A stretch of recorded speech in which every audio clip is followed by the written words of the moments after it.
Hi guys, this is Vitaly with AFT Dispatch and A2C Logistics, and in today's video, I wanted to talk with you about brokers and how they have finally taken the cake. Guys, what I'm talking about here is something that I bet you have not run into, and this is our first time running into this. Now, the other week, we made a video talking about how brokers would not set you up. They were refusing to set up, carriers under dispatch that were either new or that were, that had expired packets that just needed to be renewed, or another broker who required that you have a minimum of 4 trucks in order to qualify to get set up with them. So all of that was just insane in the first place. Now, we've had brokers having certain requirements in the past throughout the industry. There were requirements of, hey, you have to have at least 30 days under your MC authority, 60 days, 90 days, 180 days. There was a handful of brokers from back in the day that required a year, but, they were the 1%ers, and the majority, that had basically dissipated into nothing.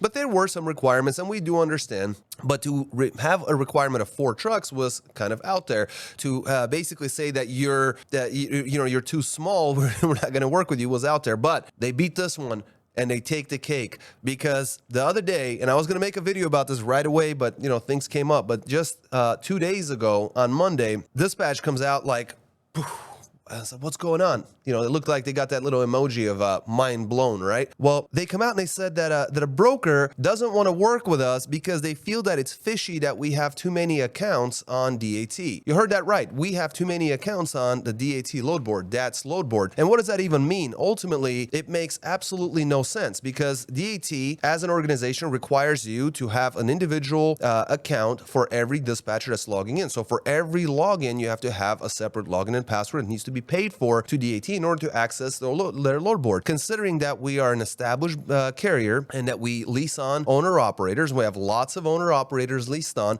we have lots of dispatchers. In order to basically dispatch those owner-operators, we have to have multiple logins. And guess what? They're paid for using US dollars every single month. That goes on a credit card, just like everybody else. So what does it even mean that it's fishy that you have too many DAT logins? Yeah, we're successful. We have lots of trucks, we have lots of dispatchers, and they required us access, and we pay for that access with the same green dollars that you pay for. So what does that even mean? But the reason I'm making this video, guys, is I want you to understand that the market is changing. It has been changing. Things are getting tougher and tougher, and you guys need to understand that in order to get the loads that you're getting right now, dispatchers have to turn themselves inside out. And this goes for both owner-operators, leased on guys, as well as carriers operating under their own MC authority. We work with both types of customer, but ultimately it goes to both of you guys, because it seems that when people have a dispatcher that's working on their behalf, they feel like suddenly they're kind of like an indentured servant of some sort, and that they owe them something, and that they are outside of the market, and the market conditions do not actually affect them anywhere near as much as they would have been affected had they been booking the loads themselves. Guys, it makes zero sense, right? So,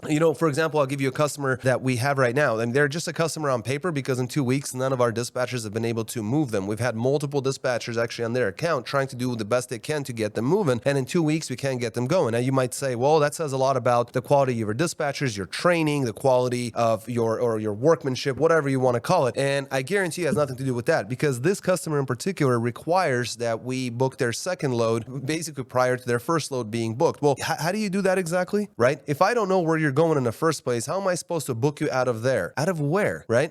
These are people who require a certain dollar amount. They will not deadhead practically any amount of miles. These are guys that do not pick up the phone. They do not call you back until 45 minutes later, an hour and a half later.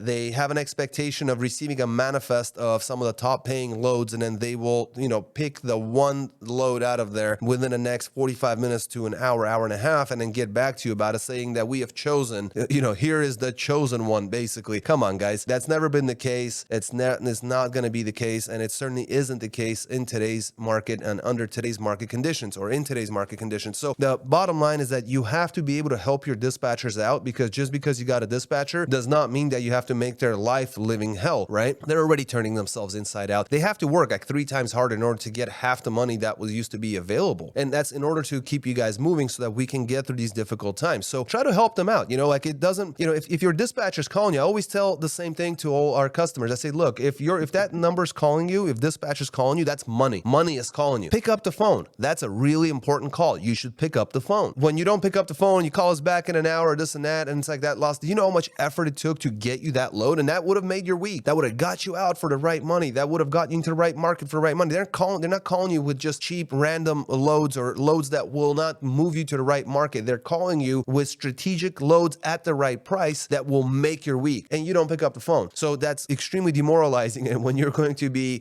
contacting us hours later saying that that one load that you offered, we have decided that we shall take that load and we shall be forthcoming in the delivery of that load based on the requirements set here forth, of the nightly blah, blah, blah, right? Guys, come on. That's not how it works. This is trucking. You either take it or someone else will. So, get it together. This is not the market to be playing games. Brokers don't want to set you up. Brokers don't want to work with you. Brokers are setting up requirements. Brokers are reselling loads to others. We had a broker call, our dispatcher called on a load. The broker said that the load was already booked, but if we could give them a lower offer, he would give us that load. Obviously, we didn't jump on that because, first, that's completely unethical. That's completely wrong. You're going to screw over another carrier. But even past that point, if you're going to do it to them, then you're going to do it to us. What guarantee do I have that if I undercut another guy and I do take that load, what guarantee do we have that you're not going to do that again and again and again? I'm going to, have a customer, I'm going to book him out. He's going to head out there to the pickup, do his deadhead, go over there, and they're going to say, oh, the load was picked up by another guy. And then you're going to call the broker and say, oh, it was canceled. Here's $150 in Tonu. You know what I mean? Like, waste your whole day, burn your hours, screw up your whole week. Yeah, we're not going to play those games. So when you have brokers doing that kind of thing, when brokers, they telling you have too many accounts on your DAT, which makes no sense, you have to be able to understand that the market has changed, the carpet has been pulled from under you, and you need to find your balance. And you already have a good dispatch. You're working with your guys. Try to help them a little bit. If they're calling you with money, they're calling you with loads, they're calling you with offers. That could be the game changer that you're looking for. And you're constantly looking for game changers in a market like this because you don't know what tomorrow might bring. So if you have an opportunity and it's in your hand, grasp it, take it, and run with it. Anyway, enough said, guys. You can see lots of stuff is changing. I hope you guys have a great rest of your week. And if you have any questions whatsoever about what we do, which is truck dispatch services, we lease on owner operators as well, give us a call or text us. Number's 801-448-6363, or get more information on our website at aftdispatch.com. In fact, boom, here's the domain there, right? aftdispatch.com or 801-448-6363. And I'll see you guys in the next one.